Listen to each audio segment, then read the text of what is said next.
Class 10 subject है math. NAS quiz का ये मॉडल पेपर है। तो आइए इस पूरे मॉडल पेपर को हम सोल्व करते हैं। सबसे पहला प्रश्न आपको दिया गया है, यदि दो संख्याओं x और y का LCM और HCF क्रमशः A तथा B हैं तो निम्न में से सत्य कथन कौन सा है। यानी आपको दो संख्याएं दी गई हैं x और y, इन दोनों का LCM तो कितना है A है और HCF कितना है B है। तो यहाँ पर एक नियम होता है कि संख्याओं का जब हम गुणा करें, यानी संख्याओं का गुणा और LCM और HCF का गुणा, ये दोनों हमेशा बराबर होते हैं। यानी संख्या है एक्स वाई, एलसीएम एचसीएफ है ए बी, तो संख्याओं का गुणा और एलसीएम एचसीएफ का गुणा आपस में क्या होते हैं, बराबर होते हैं। तो यहाँ पर सत्य हो जाएगा एक्स वाई बराबर A B, option number third. Question number 2 आपको दिया गया, निम्न में से सत्य कथन कौन सा है। तो यहाँ पर जो ट्रू स्टेटमेंट है वो है सभी पूर्ण संख्याएं पूर्णांक होती हैं। अगला है 3 घंटियां क्रमशः 9 मिनट 12 मिनट और 15 मिनट बाद बजती हैं। यदि तीनों घंटियां एक साथ बजना शुरू होती हैं तो पुनः है एक साथ कितने समय बाद बजेंगी। तो यहाँ पर हमें 9, 12 मिनट और 15 मिनट, यानी तीन संख्याएं हैं 9, 12 और 15, तो तीनों का हमें क्या निकालना है, एलसीएम निकालना है।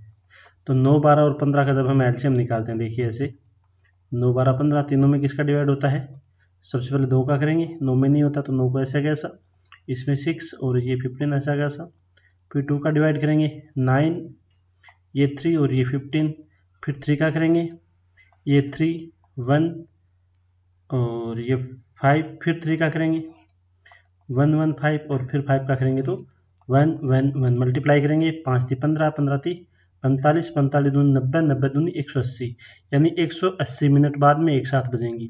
180 मिनट का मतलब क्या होता है, 3 घंटे। तो यहाँ पर आंसर हो जाएगा 3 घंटे। अगला क्वेश्चन है, सबसे छोटी अभाज्य संख्या और सबसे छोटी भाज्य संख्या का गुणनफल कितना होगा। यानी सबसे छोटी जो अभाज्य संख्या है वो और सबसे छोटी भाज्य संख्या जो है उनका गुणनफल कितना होता है। तो सबसे छोटी जो अभाज्य संख्या होती है वो 2 होती है। और साथ में ये भी ध्यान रखें कि 2 ही एक ऐसी सम संख्या है जो सम संख्या होकर अभाज्य है, बाकी कोई भी सम संख्या अभाज्य नहीं होती। तो सबसे छोटी अभाज्य क्या होगी, 2 हो गई। और सबसे छोटी भाज्य क्या है, 4 होती है। 2 और 4 का गुणनफल कितना हो जाएगा, 8। तो इसका राइट आंसर है ऑप्शन नंबर द। इसके बाद देखते हैं हम नेक्स्ट क्वेश्चन। क्वेश्चन नंबर 5 आपको यहाँ पर दिया गया है, समीकरणों 2x प्लस 3y बराबर 7 तथा 4x प्लस 6y बराबर 10 के कितने हल संभव है। तो यहाँ पर देखिए दो समीकरण दे रखे हैं, 2x प्लस 3y बराबर 7, 4x प्लस 6y बराबर 10। तो ये हो जाएगा इसका a1 और ये हो जाएगा b1। b1 कितना हो गया और ये हो गया c1, यानी ये समीकरण होगी a1x प्लस b1y प्लस बराबर c1, इधर a2x प्लस b2y बराबर c2। तो ये हो गया a2, ये b2 और ये c2। तो यहाँ पर एक नियम होता है, सबसे पहले हम a1 और a2 का अनुपात निकालेंगे। तो कितना आएगा, a1 देखिए 2 है, a2 कितना 4 है, तो 2/4 काट देंगे तो क्या आएगा 1/2। b1 अनुपात b2 निकालेंगे, b1/b2, b1 कितना है 3 और b2 कितना है 6, तो ये भी कितना आ गया 1/2। और c1 c2 निकालेंगे तो c1 कितना है 7 है और c2 कितना है 10 है, तो c1/c2 कितना आएगा 7/10। तो यहाँ पर देखिए हम, तो a1/a2 बराबर b1/b2 और c1/c2 इनके बराबर नहीं है, ये कंडीशन बन रही है।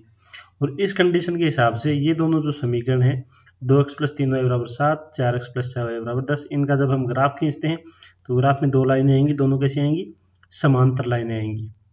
और जब समांतर लाइनें होती हैं वो एक दूसरे को कहीं पर काटती नहीं है और नहीं काटेंगी तो इनका कोई भी हल नहीं होगा। ऑप्शन नंबर से यहाँ पर राइट हो जाएगा। नेक्स्ट क्वेश्चन है, दिए गए आलेख में 2 समीकरण दर्शाए गए हैं तो इनका हल क्या होगा। तो यहाँ पर 2 समीकरण की लाइन आपको दिखा रखी है, एक ये लाइन है इस तरीके से और एक ये लाइन यहाँ पर काटती हैं, ये इनका हल हो जाएगा। तो इस हल को हम देखें तो ये एक्स एक्स है इधर वाला और ये क्या है वाई एक्स ऊपर वाला। तो एक्स एक्स में यहाँ पर 1, ये 2, ये 3, इधर वाई एक्स में ये 1, ये 2, ये 3 और ये 4, यानी एक्स का मान तो यहाँ पर कितना है 3 है और वाई का मान कितना है 4 है। तो इसका मान हो जाएगा 3 और 4, ऑप्शन नंबर ब। अगला क्वेश्चन है, द्विघात समीकरण ax² plus bx plus c बराबर 0 दोनों मूलों का योग और गुणनफल क्रमशः होंगे। तो ये जो द्विघात समीकरण की मूल समीकरण है, तो मूल समीकरण है तो यहाँ पर मूलों का जो योग होता है जिसको हम मूल बोलते हैं अल्फा और बीटा। तो अल्फा प्लस बीटा का मान होता है -b/a ए यानी बी एक्स का गुणांक है बी, इसके साथ माइनस का निशान आता है, और एक्स स्क्वायर का गुणांक है ए। तो मूलों का योग जो होता है वो होता है माइनस बी बट्टा ए, और मूलों का जो गुणा होता है एल्फा में होता है ये होता है सी बट्टा ए, यानी अचर पद और बट्टा में ए। तो माइनस बी बट्टा ए और सी बट्टा ए, ऑप्शन नंबर बी इसका राइट आंसर हो जाएगा। नेक्स्ट क्वेश्चन देखते हैं इसके बाद में। क्वेश्चन नंबर 8 आपको दिया गया है, एक द्विघात समीकरण के दो मूल 2 व 3 है, तो वह समीकरण क्या होगी। तो देखिए द्विघात समीकरण के दो मूल हमें दे रखे हैं, तो सबसे पहले हम क्या करते हैं, मूलों का योग करते हैं, अल्फा प्लस बीटा कितना हो जाएगा 5, फिर मूलों का गुणा करते हैं, अल्फा गुणा बीटा कितना हो जाएगा 6। मूलों का योग और मूलों का गुणनफल जब हमें दिया जाता है तो इसकी समीकरण बनती है एक्स स्क्वायर माइनस ब्रैकेट में आएगा alpha plus beta into x और प्लस अल्फा बीटा, ये समीकरण होती है द्विघात समीकरण। बीच में आता है मूलों का योग, लास्ट में आता है मूलों का गुणनफल। तो सबसे पहले एक्स स्क्वायर है तो एक्स स्क्वायर, फिर माइनस है तो माइनस अल्फा प्लस बीटा का मान कितना है 5 है, 5 ये एक्स आ जाएगा तो 5x, अल्फा गुणा बीटा कितना है 6 है, तो यहाँ पर क्या आ जाएगा 6। तो ये द्विघात समीकरण बन जाएगी X square minus 5x plus 6, option number B इसका राइट आंसर हो जाएगा। अगला क्वेश्चन है, यदि किसी समांतर श्रेणी का प्रथम पद ए है, सारवंतर डी है, तो उसका एनवां पद ज्ञात करने का सूत्र। तो एनवां पद जिसको हम ए एन से रिप्रेजेंट करते हैं, इसका सूत्र होता है A plus N minus 1 into D, ये सीधा सूत्र है, इसको याद रखें, ऑप्शन नंबर द इसका राइट आंसर है। इसके बाद देखते हैं हम नेक्स्ट क्वेश्चन। क्वेश्चन नंबर 10 आपको दिया गया है, निम्न में से कौन सी समांतर श्रेणी है। यहाँ पर हमें समांतर श्रेणी बतानी है। तो सबसे पहले हम देखें समांतर श्रेणी होती क्या है, यानी हम संख्या लिखते हैं, जैसे मान लो मैंने लिख दिया 2 3 5 7 9, इस तरीके से सब में अंतर देखें तो यहाँ पर तो अंतर 1 का है, यानी 3 और 2 में अंतर कितने का 1 का, यहाँ पर कितने का है 2 का, यहाँ पर भी अंतर कितने का है 2 का, यहाँ पर अंतर कितने का है 2 का। तो यह समांतर श्रेणी नहीं होगी, क्योंकि पहले वाले में अंतर कितने का है 1 का, यानी जब अंतर सब जगह बराबर चलता रहे वही समांतर श्रेणी है। तो सबसे पहले हम इसमें बात करें, 3 और 7 में अंतर कितने का है 4 का, 4 और 7 में अंतर कितने का है, सॉरी 7 और 11 में अंतर कितने का है 4 का, 11 और 13 में अंतर कितने का है 2 का, तो ये समांतर श्रेणी नहीं है। ऐसे यहाँ पर देखें 1.2 और 2.2 में अंतर कितने का है 1.0 का अंतर है, 2.2 और 3.5 में कितने का अंतर है 1.3 का अंतर है, तो ये भी समांतर श्रेणी नहीं है। यहाँ पर देखें -10 और 8 दोनों में अंतर कितने का है 2 का, -8 और 6 2 का, -6 और 4 2 का, यहाँ पर अंतर सब जगह क्या है बराबर है, तो ऑप्शन नंबर 6 इसका राइट आंसर हो जाएगा। ये क्या इसमें है समांतर श्रेणी में है, जिसका प्रथम पद तो -2 है, और यह समांतर श्रेणी हो जाएगी। अगला है 0 और 50 के मध्य 3 से विभाज्य होने वाली कितनी संख्याएं हैं। तो ये हम निकाल सकते हैं वैसे, या फिर आप सीधा 50 में 3 का भाग दे दो, कितना आता है, कितनी बार जाएगा भाग 16 बार जाएगा, और 2 शेषफल बचेगा, तो शेषफल हमें छोड़ देना है, कितनी बार भाग जाता है 16 बार, तो यहाँ पर संख्या आ जाएंगी 16।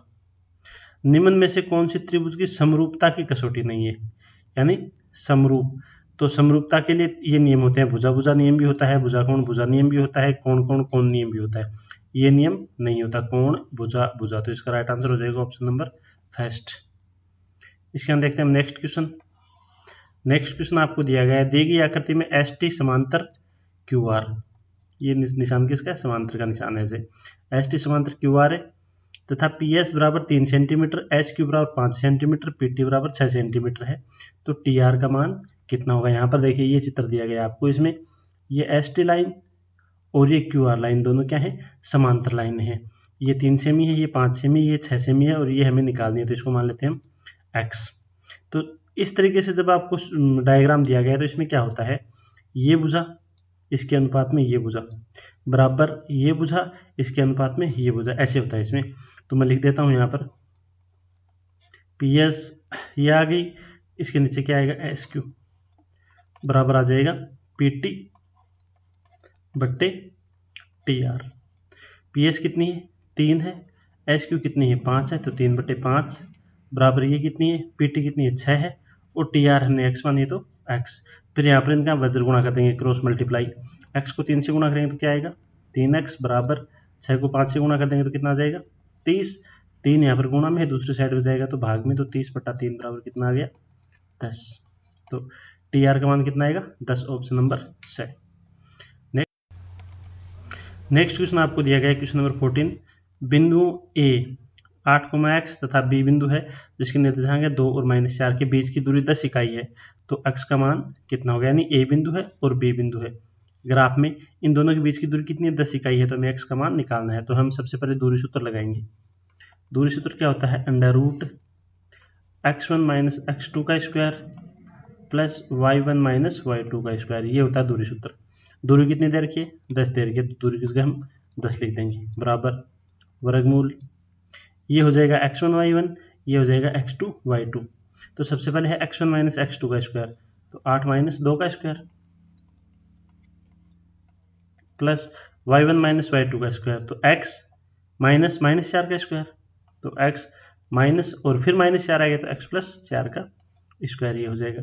अंडर रूट है, अंडर रूट को उठा के हम इस साइड में लाएंगे तो क्या हो जाएगा, 10 का स्क्वायर 100 होता है, बराबर 8 - 2 6 बचेगा, 6 का स्क्वायर 36 प्लस x प्लस 4 का स्क्वायर, प्लस का 36 से दूसरी साइड जाएगा तो माइनस का 36, तो 100 में से 36 घटाएंगे 64, बराबर x प्लस 4 का स्क्वायर, स्क्वायर को दूसरी साइड लाएंगे तो क्या हो जाएगा, वर्गमूल 64 का।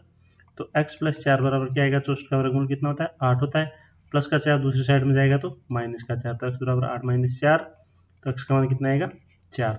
ऑप्शन नंबर सही इसका राइट आंसर हो जाएगा।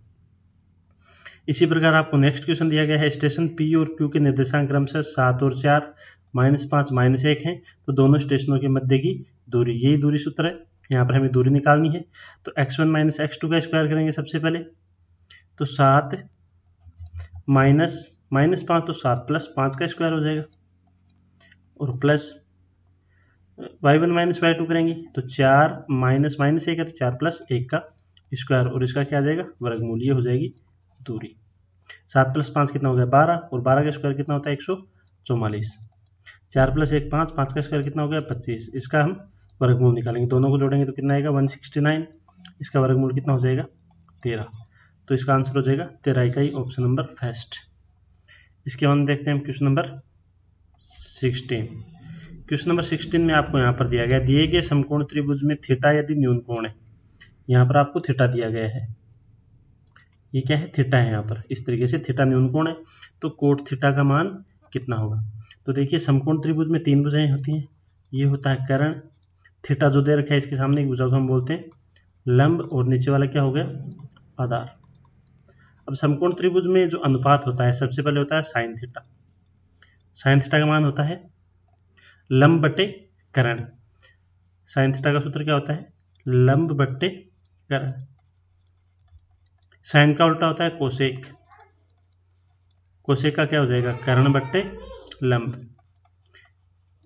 इस साइन के बाद में आता है कोस थीटा, कोस थीटा का होता है आधार बट्टे कर्ण, और कोस का उल्टा क्या होता है, सेक थीटा, तो सेक थीटा का हो जाएगा कर्ण बट्टे आधार। इसके बाद में आता है साइन कोस टेन थीटा आता है, टेन थीटा का होता है लंब बट्टे आधार, और टेन का उल्टा होता है कोट थीटा, इसका हो जाएगा आधार बट्टे लंब,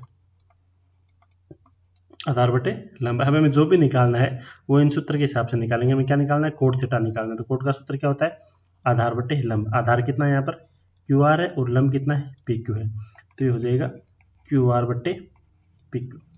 क्यू आर बटे पी क्यू कौन सी ऑप्शन में, ऑप्शन नंबर 6 में इसका राइट आंसर हो जाएगा। तो ये चीज़ आप नोट करके रखें और इसको याद भी रखें। इसका सीधा सूत्र होता है, जैसे मान लो 3 है, साइन थीटा, कोस थीटा और टेन थीटा, तो इसको सीधा लिखते हैं हम एल ए एल बटा के ए, यानी लाल बट्टा कक्का। लाल बट्टा कक्का मतलब एल बट्टा के का मतलब क्या हो गया, ये साइन थीटा हो गया, लंब बटे कर्ण, फिर ए बटा के हो गया आधार बटे कर्ण, कोस थीटा हो गया, और लंब बटे आधार ये क्या हो गया, टेन थीटा हो गया। तीन इनके अपोजिट हो जाएंगे, के बटा एल, के बटा ए और ए बटा एल। इसके बाद देखते हैं क्वेश्चन नंबर 17। क्वेश्चन नंबर 17 आपको दिया गया sine square 35 plus cos square 35 का मान कितना होगा। तो ये एक आइडेंटिटी होती है, सर्वसमीका होती है इनकी, sine square theta plus cos square theta, यानी थीटा की जगह कुछ भी हो, चाहे 35 हो, चाहे 50 हो, चाहे 90 हो, और दोनों की जब स्क्वायर दिया जाता है और दोनों को जब जोड़ते हैं तो इसका मान कितना आता है, 1 आता है। थीटा की जगह आप कितना भी रख सकते हो, लेकिन दोनों जगह क्या होना चाहिए, बराबर। तो sine square 35 plus cos square 35 का मान कितना आएगा, 1 आएगा। आगे है एक सीढ़ी का निचला सिरा दीवार से 5 मीटर की दूरी पर है। तो ये देखिए ये सीढ़ी है और ये दीवार है। दीवार से ये कितनी दूरी पर है? 5 मीटर की दूरी पर है। जमीन के साथ 60 डिग्री का कोण बनाती है। यहाँ पर कोण कितना है? 60 डिग्री का है। तो सीढ़ी की लंबाई यानी ये भाग हमें निकालना है। तो ये समकोण त्रिभुज है। समकोण त्रिभुज में ये क्या होता है? कर्ण सबसे बड़ी भुजा। 60 डिग्री ये है तो इसके सामने की भुजा को हम क्या बोलते हैं? लंब बोलते हैं। यानी कोण जो दिया गया उसको लंब बोलेंगे। और ये क्या हो गया? आधार। हमें आधार यहाँ पर दे रखा है 5 मीटर। निकालना क्या है? कर्ण निकालना है। तो आधार और कर्ण किस में आते हैं? साइन कोस टेन में।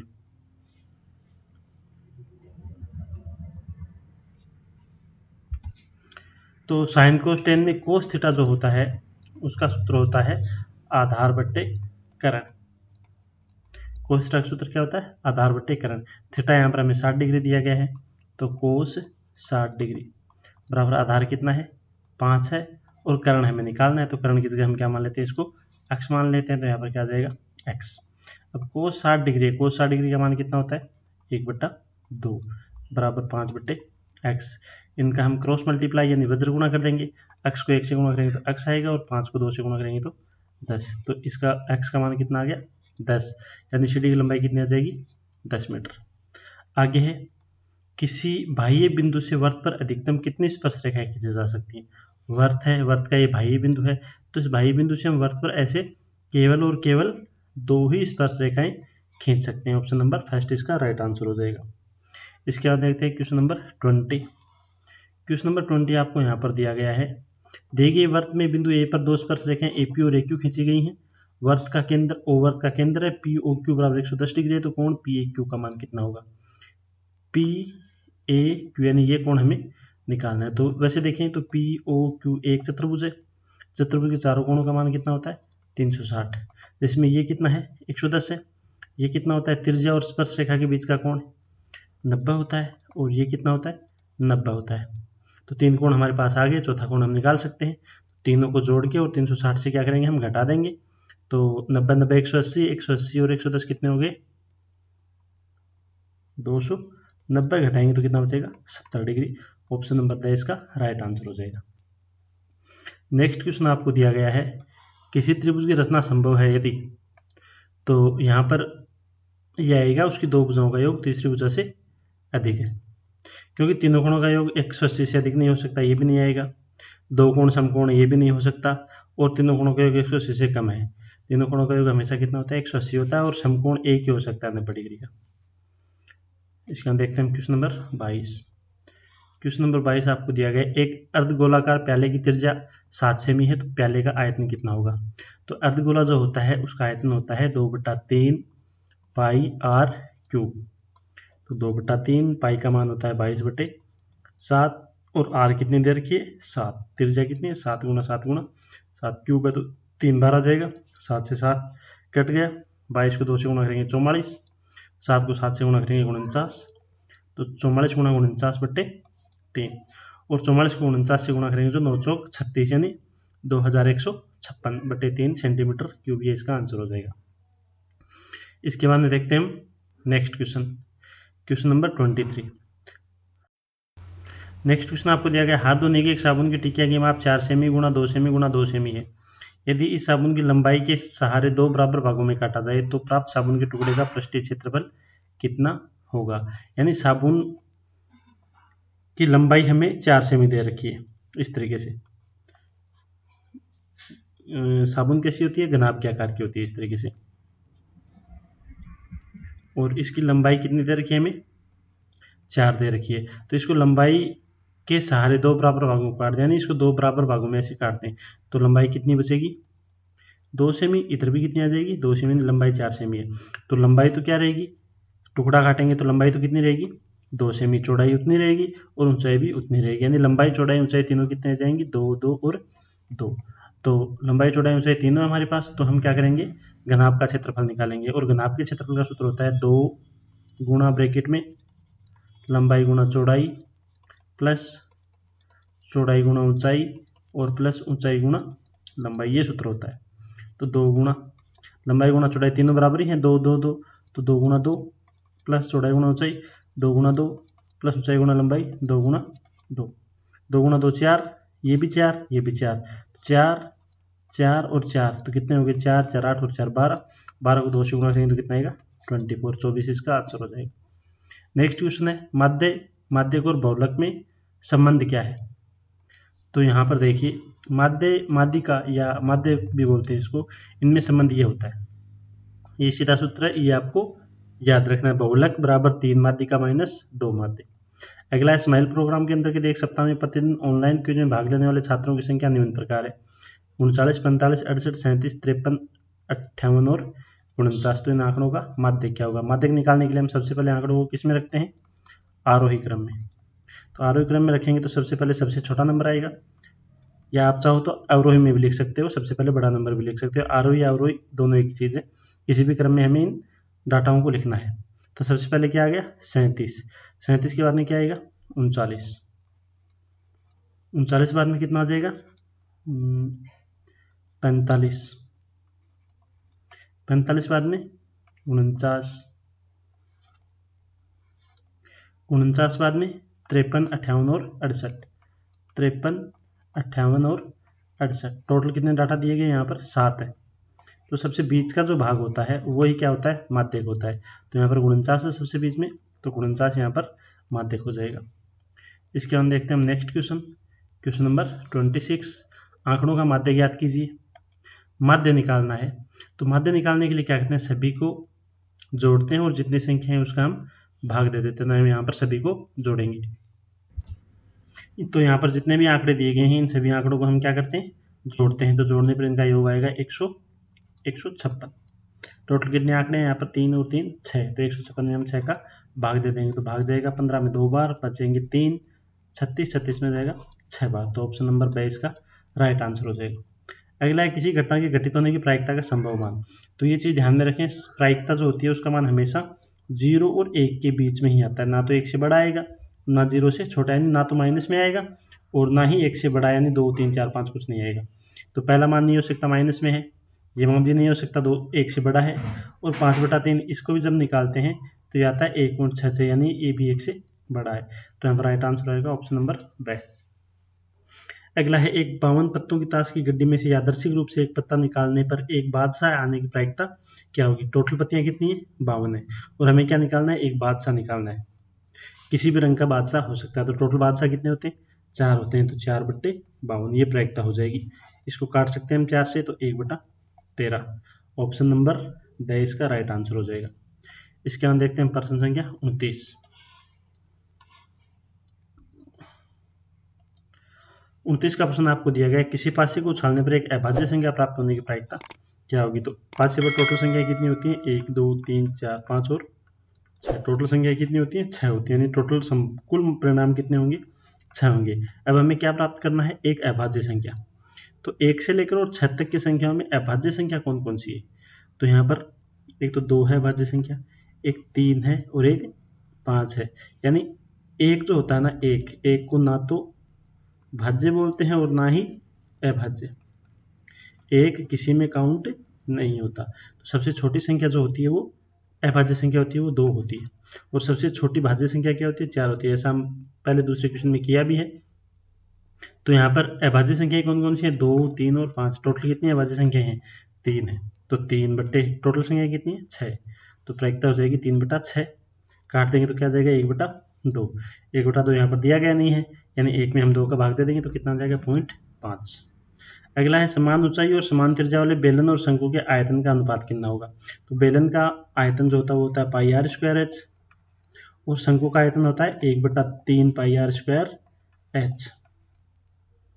दोनों का अनुपात निकालना है। यहाँ पर 3 बट्टा में है तो 3 कहाँ जाएगा सबसे ऊपर, तो आ जाएगा 3 πr²h बट्टे 1 πr²h। πr² से πr² कैंसिल हो जाएगा, तो अनुपात कितना आ जाएगा 3:1।